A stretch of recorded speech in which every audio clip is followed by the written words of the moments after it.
Welcome to AutoTruth, revealing the road ahead.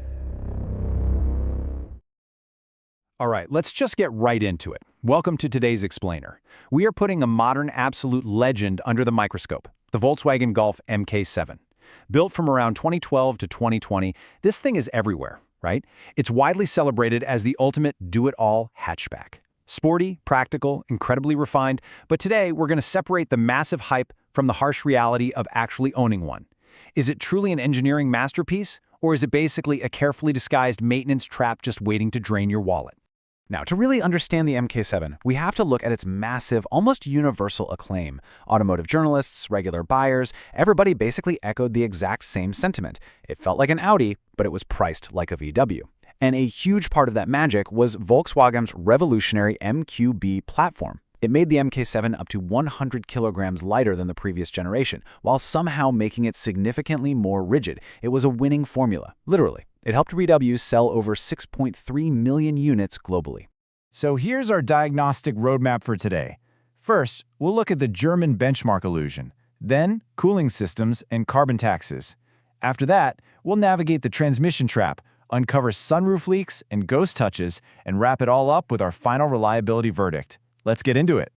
Section 1. The German benchmark illusion. High-strength steel meets fragile plastics. Let's go ahead and pull back the curtain on all this highly praised engineering. The profound irony of the MK7's design is this. Underneath, the MQB chassis uses ultra-high-strength steel. It's fantastic for rigidity, safety, and those crisp driving dynamics. But to save weight and, cut costs, VW leaned way too heavily on fragile plastic components for the engine's ancillary systems. It's like building a fortress out of stone, but making the front door out of balsa wood. It's a brilliant chassis, totally let down by plastic parts under the hood that literally just bake and degrade from engine heat over time. Moving on to Part 2, cooling systems and carbon taxes, popping the hood on the EA888 engine. Okay, let's take our inspection to the thermal management of the wildly popular 1.8 and 2.0-liter turbocharged engines. And here's a number that is going to make plenty of MK7 owners cringe: $900. That's the estimated repair bill for arguably the most widespread issue on this entire car, the water pump and the thermostat housing. In the name of efficiency, VW combined these into a single plastic assembly and bolted it directly to the engine block. So, after thousands of thermal cycles, just heating up, cooling down, day in, day out, that plastic inevitably warps and cracks, or the seals just swell up from oil leaks. It's practically a guaranteed failure, usually hitting right around the 40,000 to 60,000 mile mark.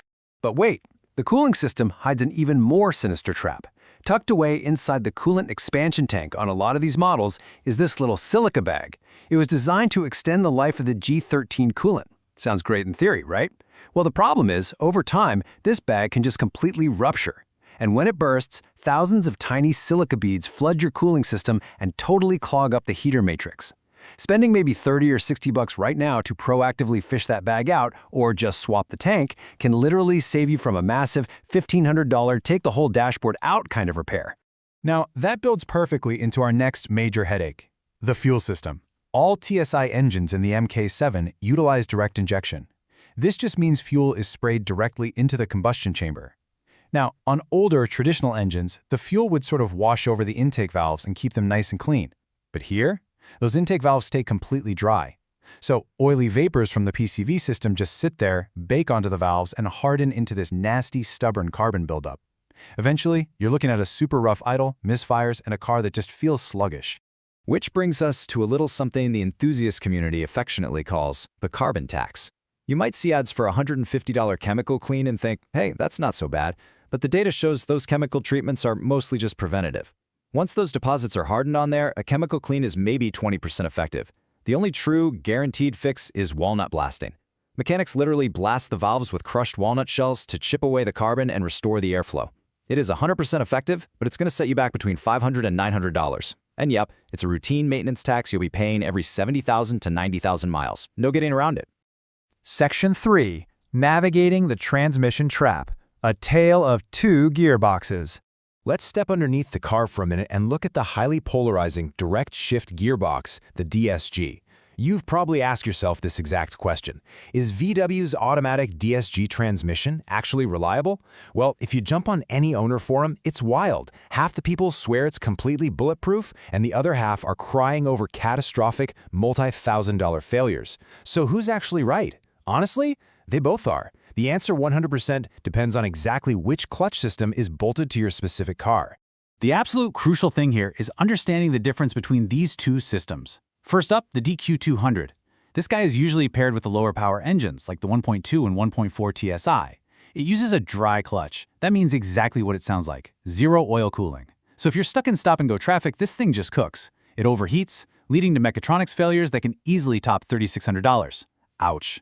On the flip side, usually found in the GTIs and Golf Rs, you have the wet clutch systems, like the DQ250 and DQ381. These clutches are physically bathed in oil, which makes them incredibly robust and reliable. But there's a catch. You absolutely have to change that fluid every 40,000 miles. Moving to part 4, sunroof leaks and ghost touches. Let's look inside that premium cabin. Stepping inside this highly praised Audi-like interior is great until you uncover some massive financial hazards hiding right in plain sight. Take a look at this staggering number, up to $4,500. That is the potential dealership cost to repair a failed panoramic sunroof. Seriously. The plastic frame assembly on these is notoriously fragile. It develops stress cracks right at the front corners. Water just bypasses the drains, seeps into the headliner, and typically pools right down in your footwells. And guys, this isn't just an annoying wet carpet situation. It causes mold, and even worse, it can completely short out the ultra-expensive electronic control modules that VW brilliantly hid right under the floorboards. Now, let's say your electronics somehow survive the flood. You might still fall victim to the infamous ghost touch epidemic. Starting around 2015, the standard MIB2 infotainment screens started suffering from a really weird flaw. The optical adhesive that bonds the screen layers together just starts to delaminate from heat and UV exposure. When that happens, the screen starts detecting phantom inputs. So you'll literally just be driving along, minding your own business, and your radio stations will start rapidly changing, or your navigation map will start zooming all over the place as if a very annoying ghost is just aggressively tapping the glass. Finally, Section 5, the final reliability verdict. Time to separate the survivors from the time bombs. But right before we outline exactly what to buy and what to avoid, I have to let you in on the MK7's suspension secret, because, as it turns out, not all Golfs handle the same.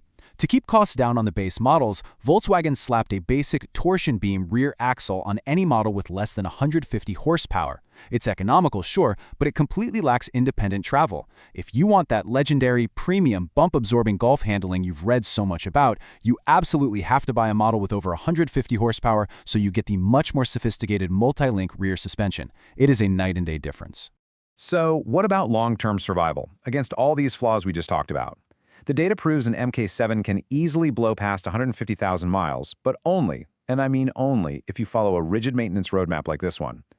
At 40,000 miles, you absolutely must service that wet DSG transmission. Do not skip it. Around 60,000 miles, you need to proactively check or just go ahead and replace that plastic water pump. And by 80,000 miles, you'd better budget for a walnut-blasting carbon clean. The takeaway here? The MK7 is a great car, but it simply does not tolerate neglect.